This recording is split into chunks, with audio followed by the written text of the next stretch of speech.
What is going on, online fitness coaches? Welcome to another episode of the Change Lives Make Money Online Trainer Podcast. This is the #1 show for online fitness coaches who are trying to grow a successful online business. In today's episode, we're going to be talking about detaching yourself from their failures because, frankly, I think as online coaches, it's really easy for us to take all of our clients' successes and failures personally. Now, before we get into today's episode, I want to give you guys a little bit of a heads up that if you guys are getting value from the podcast, I would appreciate if you could screenshot, share it to your Instagram stories, tag me at BeMyFit, let me know that you're tuning in, just so I can know who's tuning into the podcast and so I know who's getting value. Now, let's talk about detachment because I think as health and fitness coaches, we just want to serve. Like I know for me, when it comes to my online fitness coaching clients in my program, like I just want all of my online clients to get results. And I think that all of us have had these situations where who here as an online coach has ever done a meal plan for a client, sent it off to them, and then they didn't follow it. So you spent your time figuring out their macros, how much protein, carbs, and fats they should have. You send it off to them and they don't follow it. Or who here has ever had a client who does not check in for their workouts? It's like you drew up their workout plan, you programmed it into Trainerize, it's designed for them, but for some reason, they just aren't doing it. And who here has ever had a client who misses their check-ins consistently?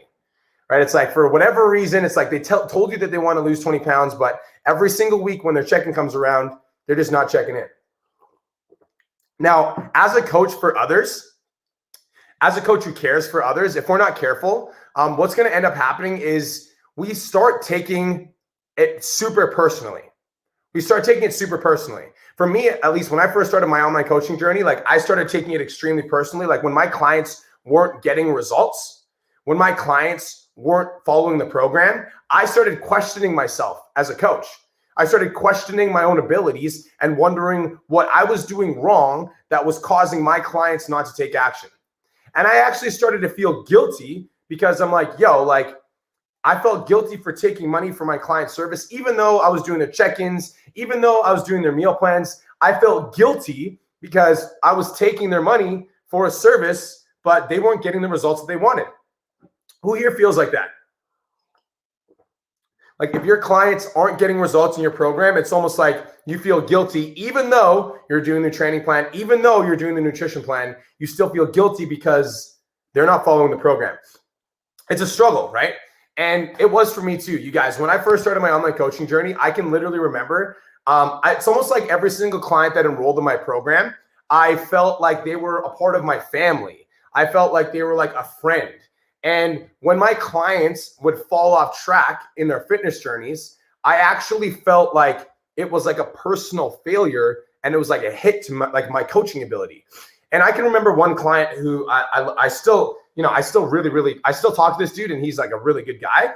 But I remember one client in particular who would literally check in with me every single week and he would always have an excuse. Always. I do his training nutrition program. I'd like keep him on track throughout the week and there would always be an excuse. Always. He would always have a reason why he wasn't able to do his workouts. He would always have a reason why he wasn't able to do his meal plans. And so I started to feel really guilty and really shitty and really ashamed because I wasn't able to help him stick to his workout plans. And so in this podcast episode, I want to give you guys some mindsets that really helped me separate myself from my clients' failures and also from their successes. Like I think it's really important to be proud of our clients' successes, but also understand that like your clients are the ones that are responsible for their failures. Your clients are also the ones that are responsible for their successes. And so here are the mindsets that I adopted that helped me detach myself from every single result that all of my clients were getting. All right. So if you guys are taking notes, this is what I want you guys to write down, because if you are struggling right now with guilt around your clients failing, then this podcast episode is going to help you immensely. So number one, the first key insight into your mind to start to shift and detach yourself from your clients' failures is this. Take notes, write this down. You are the guide, not the adventurer. You are the guide, not the adventurer.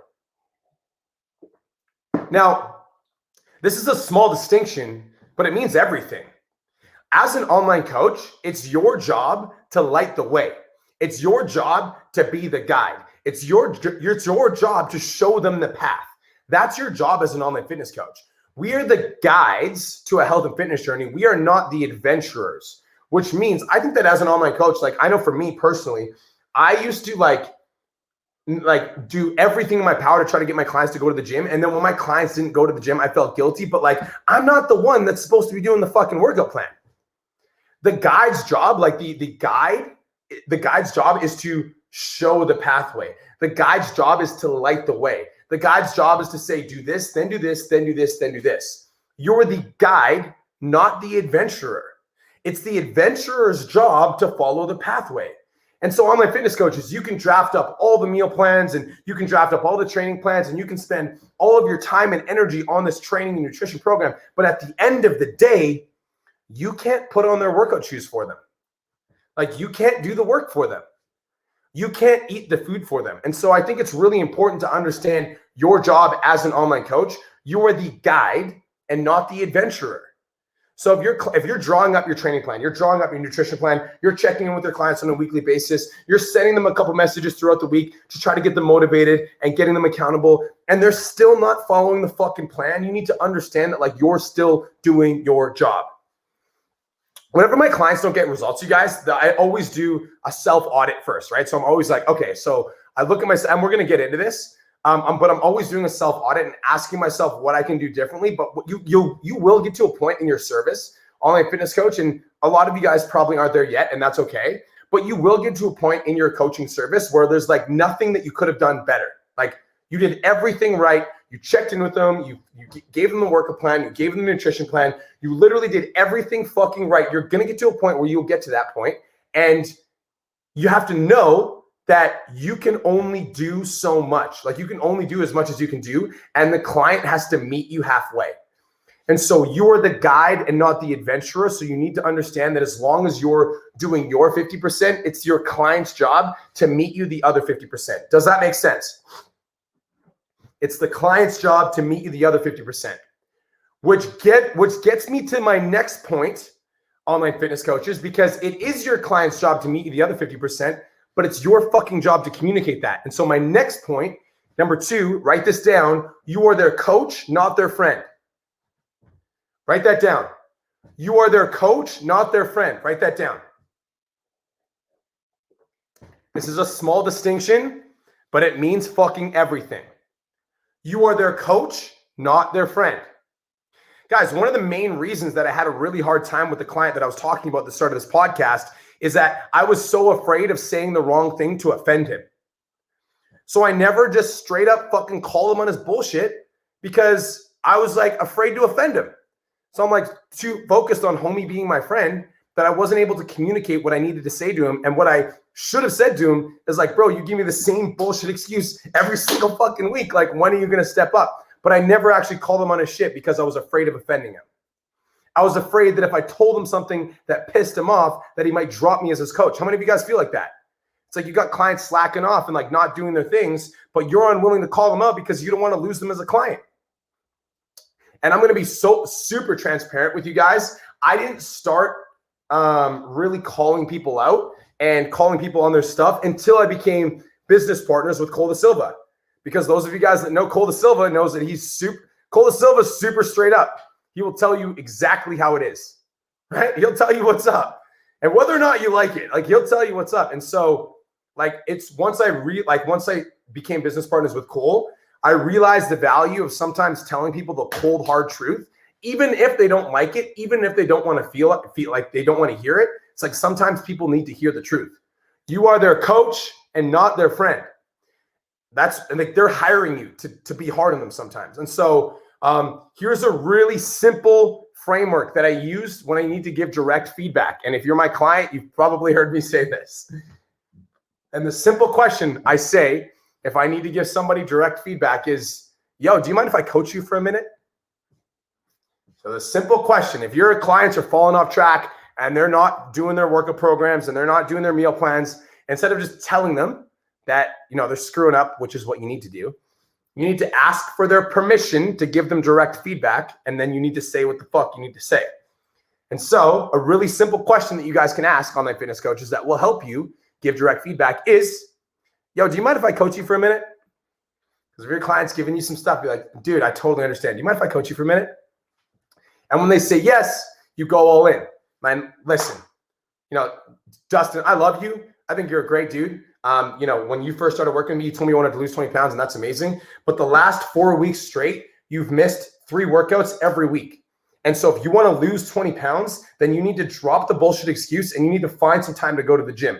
Otherwise, you're going to stay stuck exactly where you are for the next 2, 3, 4, 5, 6 months. You're going to waste all your money that you spent on me and you're not going to get the results. So let me ask you, are you committed to losing this 20 pounds, or is it something that you're just like kind of on the fence with? Because I want you to get results. So what are we going to do? Sometimes you need to call people out. You need to ask for their permission first. And once they accept this, that my phone, I was so excited. Once they accept your frame of, do you mind if I coach you for a minute? Then you go in and you tell them what you need to tell them. How many of you guys, those of you guys that are in the 10K Coaching Academy, how many of you guys have received direct feedback from me or Cole that's helped you immensely? Sometimes we need to hear somebody say it directly to our face, exactly what we need to do. And then we're like, okay, like I get it. I understand. Sometimes you just need to be called out.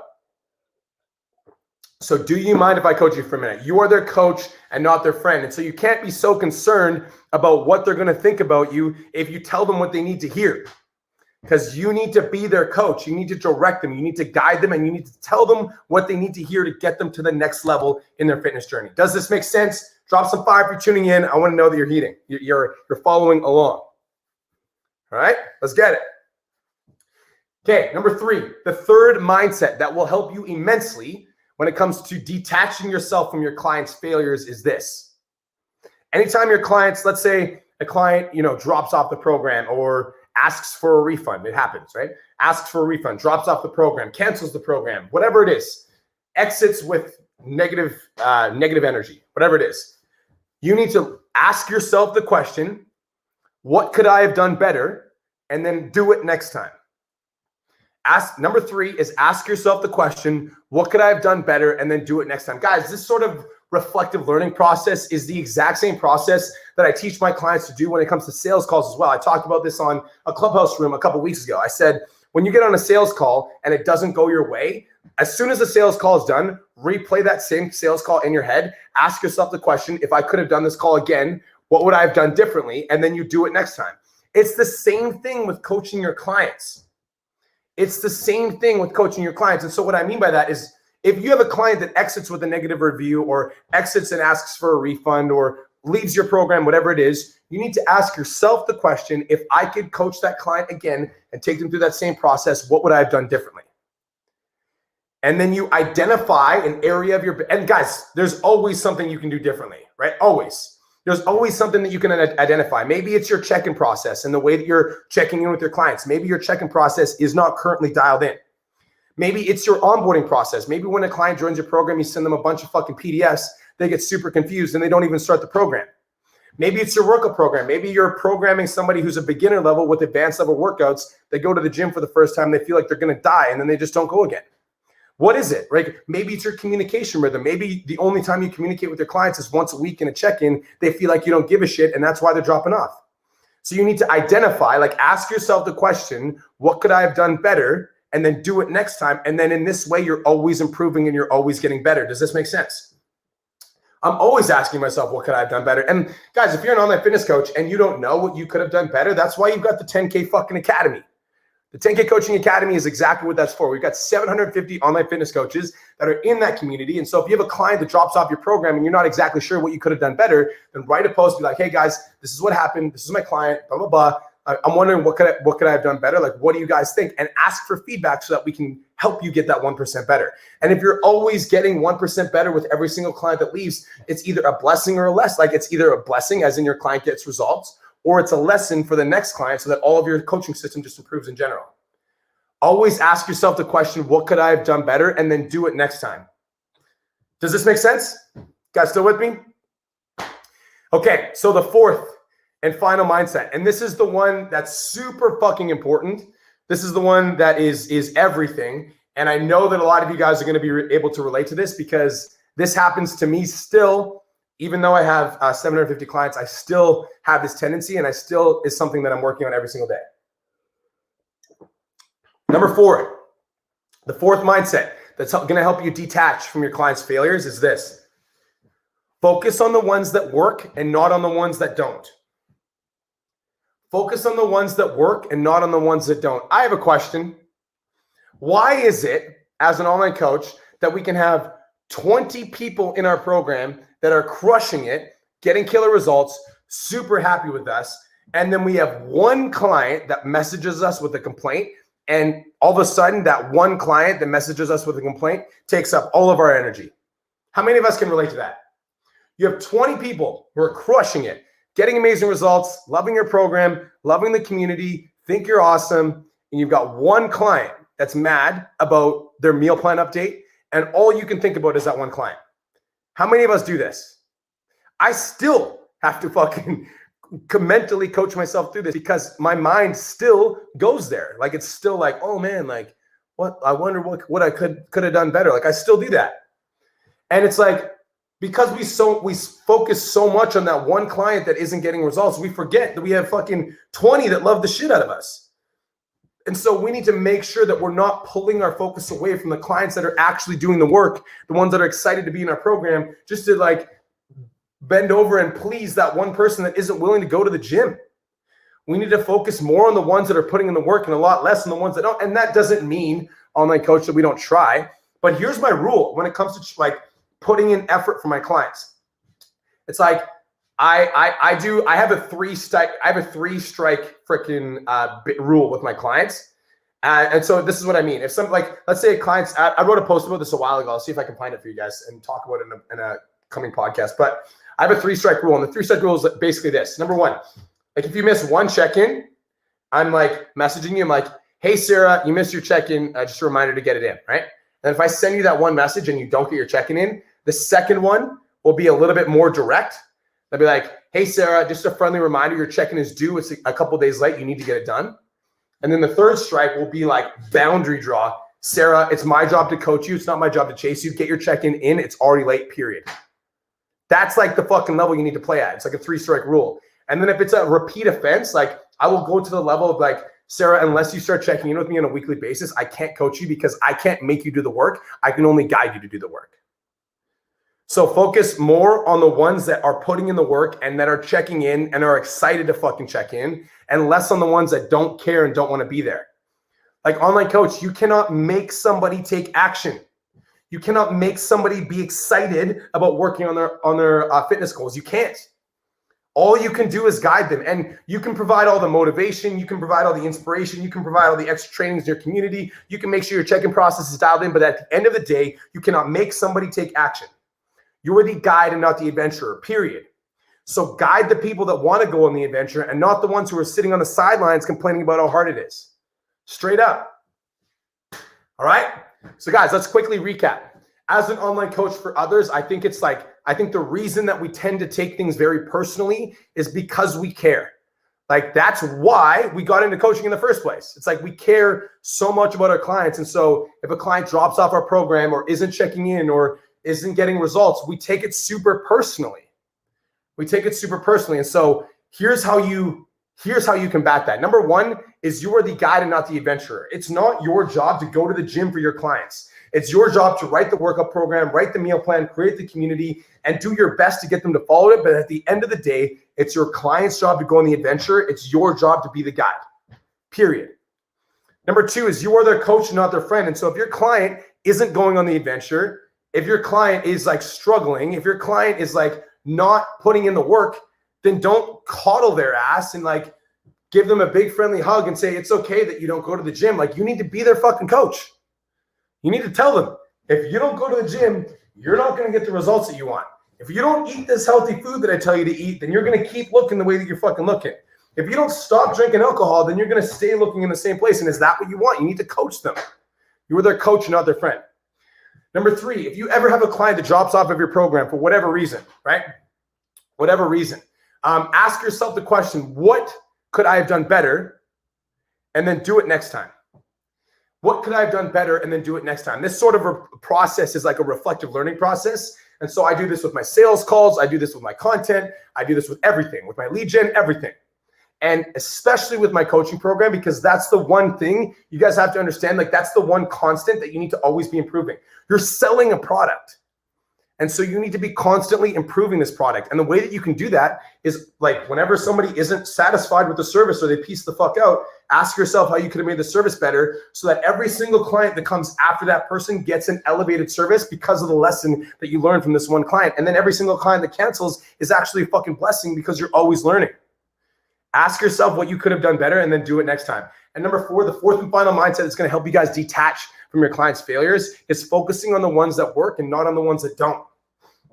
It's really easy to get caught up and focused on all these people that are, you know, that one person that's struggling and forget about all the people that are in your program actually getting amazing results that actually care about you. So don't take your eye off the ball. Like there's 20 people that love the shit out of you. Focus on those 20 people and do your best to serve that one, but understand that you are the guide and not the adventurer, period. Guys, I hope this podcast helped you. If you are struggling with attaching your own personal feelings and your self-worth to your clients' results, you need to be able to detach yourself from them so you can show up and you can serve the rest of the people that want to fucking be there and want to be coached by you guys, all right? Peace, love, protein. Have the best day of your entire life, and I'll talk to you guys soon. Let's go.